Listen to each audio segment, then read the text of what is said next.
Holger Rune, 19 ans, remporte son premier Master 1000 à Bercy et pas face à n'importe qui, face à Novak Djokovic dans un match très tendu, dans un match au couteau, dans un match où le mental d'Holger Rune a fait parler le mental de Novak Djokovic. Holger Rune a battu Novak Djokovic dans son jardin, on en parle tout de suite.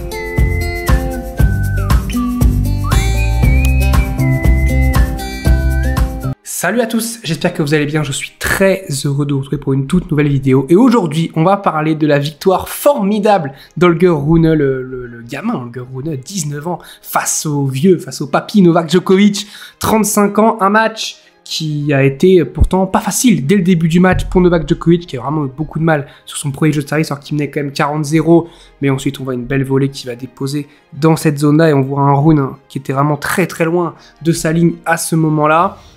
Un Novak Djokovic qui a fait, je trouve, un début de match parfait, même si on a eu un Holger Rune, je trouve qu'il y avait quand même des intentions qui étaient assez bonnes, on le voit, hein. À peine après avoir joué son premier service, il est déjà bien, regardez, bien dans le court, il est au moins 1 mètre dans le court, et on voit il a tout le court ouvert pour pouvoir mettre son petit coup droit ici et mettre Djokovic totalement hors de danger, hors de portée de la balle, alors que c'est quand même un point important à 30A. Mais malheureusement pour Holger Rune, il va faire un très très mauvais jeu, déjà à 2-1 malheureusement, parce que face à Djokovic, il faut bien commencer les matchs, et il a mal commencé son match, on peut le dire, 15-30, il fait une vieille balle dans le filet, 15-40, et il va offrir après le break à Novak Djokovic sur une très vilaine double faute, la balle qui va rebondir ici, là, c'est une deuxième balle, il fait une deuxième balle à plus de 200 km/h, et on voit, c'est pas le seul moment du match où il va tenter ça. Ça n'est pas passé, et ça ne passera pas d'ailleurs une seule fois du match. Novak Djokovic qui fait le break. On voit aussi un petit peu un manque de lucidité chez Holger Rune qui demande un challenge sur un retour. Et on le voit, hein, le retour qui est à 50 cm de la ligne. Djokovic qui a amené facilement 4-1. Rune qui va revenir direct à 4-2 avec là un très très beau coup droit. Coup droit qui va prendre quasiment en demi-volée, qui va terminer dans l'angle là-bas. On voit la balle qui rebondit ici, là, dans cet angle-là. Vraiment un très très beau point remporté par Holger Rune qui a fait dans ce match des points de dingue. Au début de match, je trouvais que c'était lui qui faisait un peu tout, qui faisait les points, qui faisait les fautes, et Djokovic le laissait faire, mais comme il faisait plus de fautes que de points gagnants, Djokovic avait entre guillemets raison de laisser Rune faire le jeu. On voit, hein, d'ailleurs, encore une fois, hein, il a un très très bon revers, il est très très bien placé, là on le voit, hein, il est vraiment dans le court. Djokovic est à 1 mètre derrière la ligne. Il a le court ouvert, il peut avoir plusieurs solutions, la mettre croisée, la mettre longue ligne, et il va pourtant, je crois, la mettre dans le filet. On le voit, voilà, il va mettre croisée dans le filet là. C'est vraiment, c'est une grosse erreur parce qu'il est, on le voit, hein, il est clairement dans le court, il est ancré dans le court là où Novak Djokovic est clairement très très loin de la ligne, et donc même une amortie aurait pu se tenter. D'ailleurs, on l'a vu, il a fait beaucoup d'amorties, notamment à partir du deuxième set. Là encore, une balle facile, un penalty quasiment, Djokovic qui est vraiment pris, on le voit là. Là, toute la partie du court à gauche est libre, la partie droite de Novak Djokovic est libre. Il a juste à croiser la balle, quand je dis juste, entre guillemets, hein, pour un professionnel, il a juste à croiser la balle, et il va rater encore ce point. Ensuite, là, c'était un point de dingue avec un twinner de Rune à 5-3. On voit Djokovic qui montre aussi Djokovic ses capacités de contreur. Là, on voit, il est totalement de face, il va mettre la balle, là, paf, dans le coin en face. Il va remporter ce premier set 6-3 assez facilement. Ce premier set pour Novak Djokovic, on voit 6-3 en 36 minutes. C'est vraiment facile pour Novak Djokovic. Un match qui aurait pu être encore plus facile à ce moment-là. À ce moment-là, dans le premier jeu du deuxième set, Rune qui fait une très mauvaise faute à 0-15. Ça fait du coup 0-30. Il fait une très mauvaise faute, la balle qui vient dans le couloir à 0-30, 0-40. Et là, Novak Djokovic va faire 2 fautes, et ensuite il va manquer un smash sur la 3e balle de match, où Rune ensuite va pouvoir faire un passing très facile longue ligne. Et on ne le sait peut-être pas, mais à ce moment-là, Novak Djokovic peut-être a perdu le match, peut-être à ce moment-là. Là, je montre Rune qui réussit bien ce match, qui était vraiment très compliqué, là où Djokovic a vraiment été très mauvais en ce match. Rune, je trouve, a été très très bon, très très solide dans ce match. On le voit, là, ça aussi, c'est sur le point pour gagner le jeu, la balle qui était annoncée faute, qui au final se retrouve bonne. Novak Djokovic qui ensuite va faire un petit peu comme face à Tsitsipas en demi-finale, un mauvais jeu, un très mauvais jeu. Là, ce point à 30A, honnêtement, c'est un peu comme le point de tout à l'heure où Rune ne doit jamais perdre ce point. Djokovic, c'est pareil, il ne doit jamais perdre ce point. Tout Novak Djokovic qu'il est, il ne perd pas ce point normalement. Il va faire une grossière faute qui va terminer ici. Là, vraiment, dans cette zone-là, là, aligné avec le pari. Donc, vraiment une grossière faute de plus de 2 mètres.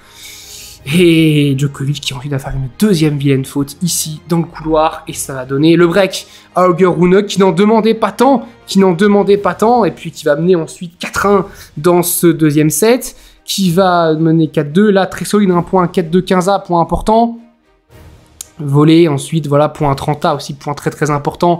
Il va faire un très très bon passing, Djokovic qui vraiment libère tout le côté croisé, hein.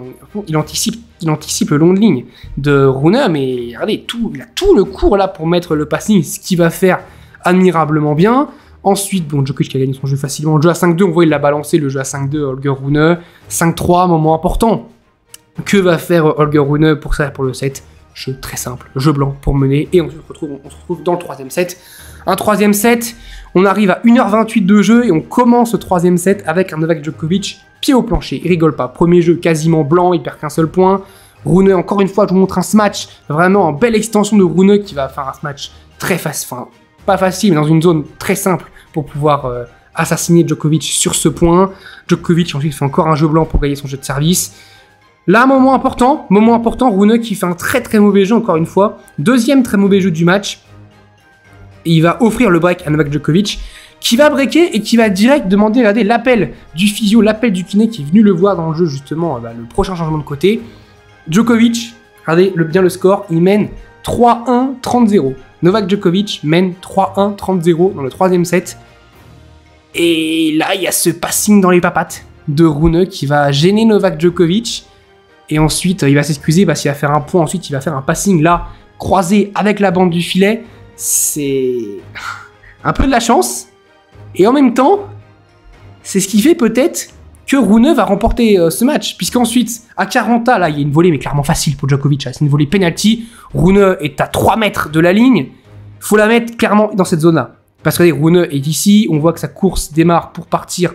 Vraiment pour essayer d'aller couper la trajectoire de la balle que Rune pense va être dans cette zone-là. Et Djokovic la remet clairement dans cette zone-là. Et Rune, comme il est en train de courir, paf, il se retrouve là dans cette zone-là. Et puis il peut direct lui claquer un passing, ce qui va pas s'empêcher de faire.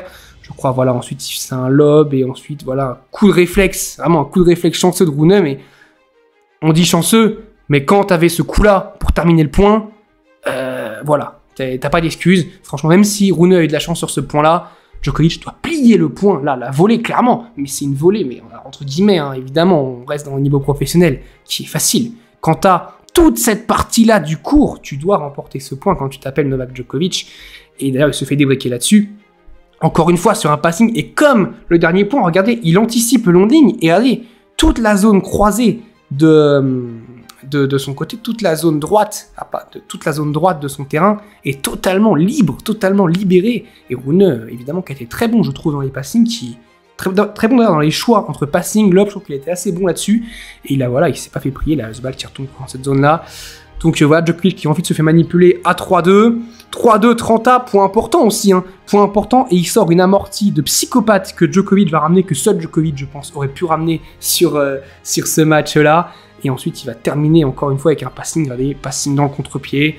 Vraiment, je trouve qu'il était mentalement très fort. J'ai adoré ça, vraiment, mentalement, je l'ai trouvé vraiment très fort parce que Rune, je me souviens à Roland Garros, en train de chouiner un petit peu, Wawrinka qui veut dire de se comporter comme un bébé. Là, il s'est vraiment comporté comme un grand garçon, comme un grand tennisman. En tout cas, ensuite, le jeu, voilà, Djokovic qui est jeu à 3-3, Djokovic qui fait un jeu solide pour mener 4-3.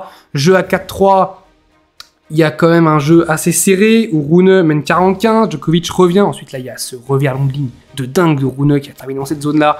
Il y a quand même de la sécurité, hein. Et elle est 50 cm devant la ligne de fond et elle est 75 cm avec la ligne de couloir. J'ai trouvé très solide. Et là, aussi, encore une grosse faute de Novak Djokovic qui est clairement allé dans le cours. Rune, bon, il n'est pas non plus très loin de sa ligne, il est allé à 1 mètre de la ligne. Et Djokovic va faire une vilaine faute et offrir le jeu à Rune. Ensuite, jeu à 5-4, très solide. Oui, jeu à 5-4 et jeu à 5-5, pour revenir à 5-5, très solide des deux joueurs. Là, 5-5, 30A. On ne s'y attendait pas s'il y avait 30-0 pour Novak Djokovic. Mais Rune, encore une fois, qui réussit à revenir et qui revient à 30A. Vilaine faute, très vilaine faute de Novak Djokovic à 30A qui offre une balle de break à Rune. Et à ce moment-là, Djokovic, dans tout le tournoi, était à 0 sur 6. Balle de break sauvée. Il n'avait pas sauvé une seule balle de break du tournoi. Qu'est-ce qu'il va faire? Une vilaine faute de couloir qui a terminé bien dans le couloir.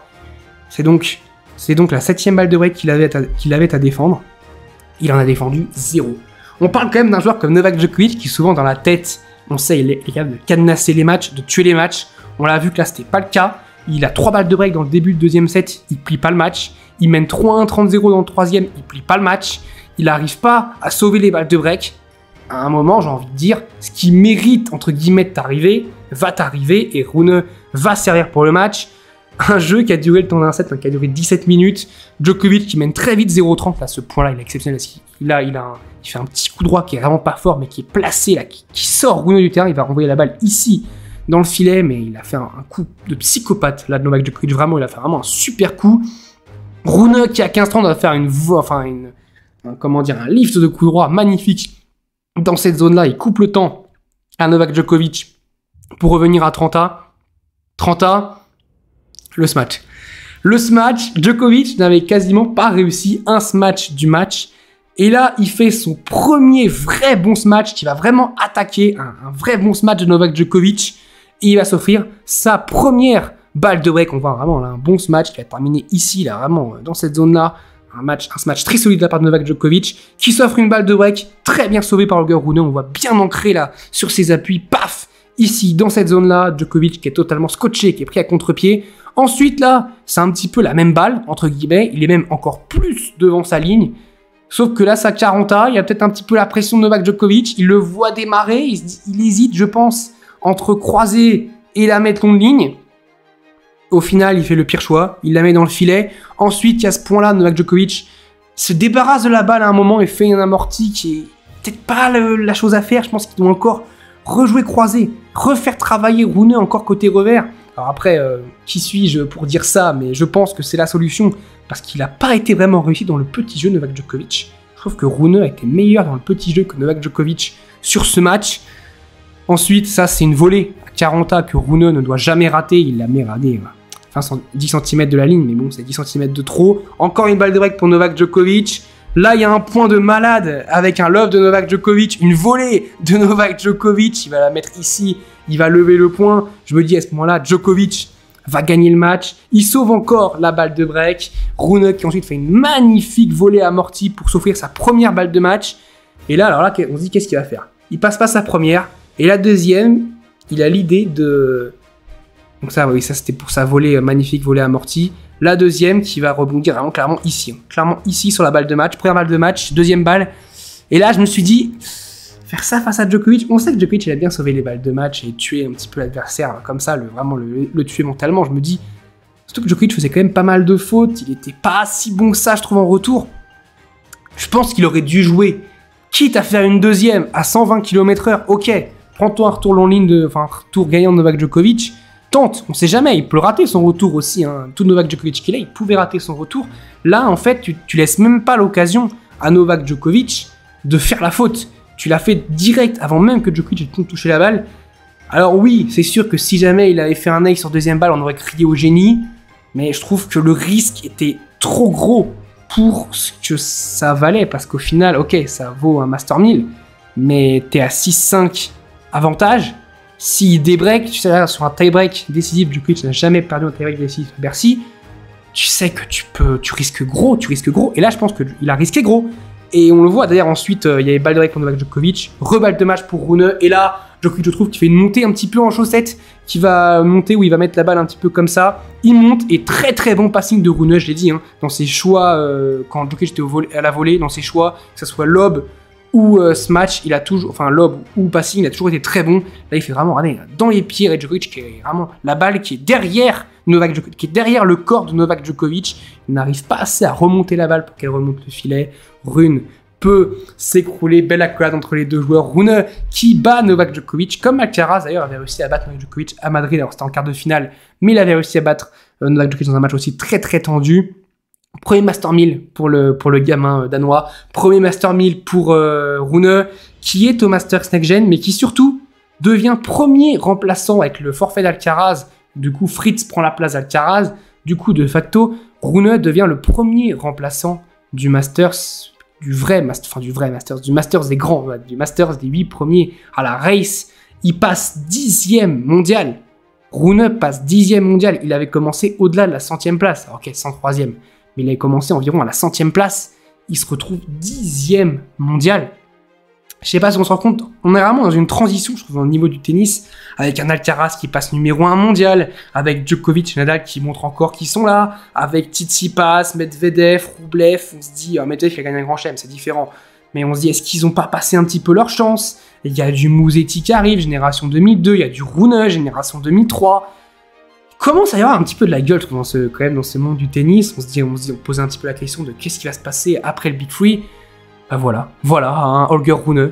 Voilà ce qui peut se passer après le Big Three, un Holger Rune, un Carlos Alcaraz, un Lorenzo Musetti. Voilà, il y a plein de joueurs et il y a encore d'autres joueurs qui vont arriver. Des générations 2004, 2005, 2006. Chaque année, on va avoir de nouvelles pépites et Holger Rune fait partie de ces pépites.